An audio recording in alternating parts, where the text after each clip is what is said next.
తులారాశి.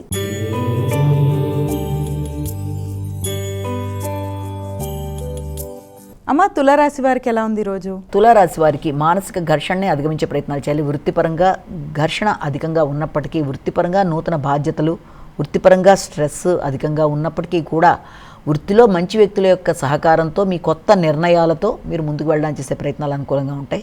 మానసిక ప్రశాంతతని పెంపొందించుకోవడానికి మంచి సంగీతం, మ్యూజిక్ మొదలైన వినడానికి ప్రయత్నం చేస్తారు.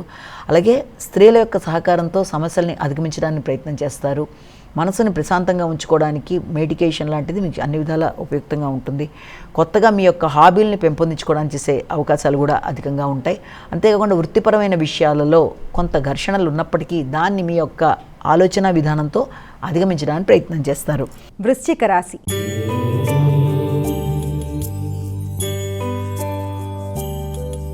అమ్మ, వృశ్చిక రాశి వారికి ఎలా ఉంది ఈరోజు? వృశ్చిక రాశి వాళ్ళకి సాంఘిక సంబంధాలు అనుకూలంగా ఉంటాయి. మానసిక ప్రశాంతత పెరుగుతుంది.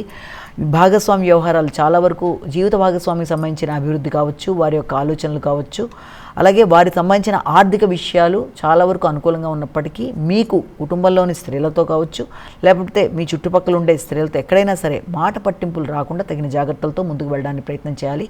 అనవసరమైన ఘర్షణలకి వీలైనంత వరకు దూరంగా ఉండాలి. అంతేకాకుండా కళారంగంలో ఉండే స్త్రీలకి అనుకూలమైన సమయంగా భావించవచ్చు. ముఖ్యంగా విద్యాపరమైన విషయాల్లో, ఉన్నత విద్య కొరకు చేసే ప్రయత్నాల్లో మొదలైన వాటిలో విద్యార్థులకు కూడా అనుకూలమైన సమయంగా భావించవచ్చు. ధనస్సు రాశి.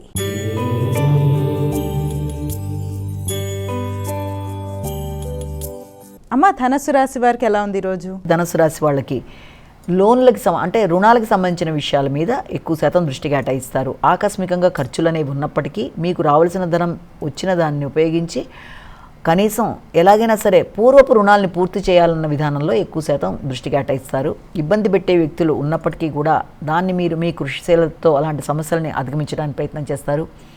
అలాగే అనుకున్న సమయంలో అనుకున్న పనిని పూర్తి చేయడానికి, ప్రత్యర్థుల మీద విజయం సాధించడానికి, పూర్వపు రుణాలు తీర్చేయడానికి, న్యాయపరమైన అంశాల గురించి చర్చలు చేయడానికి, చాలా వాటికి సంబంధించిన విషయాల మీద అధిక శాతం దృష్టి కేటాయిస్తూ ముందుకు పెడతారు. అనవసరమైన ఖర్చుల్ని అధిగమించడానికి మాత్రం ప్రయత్నాలు చేయాలి.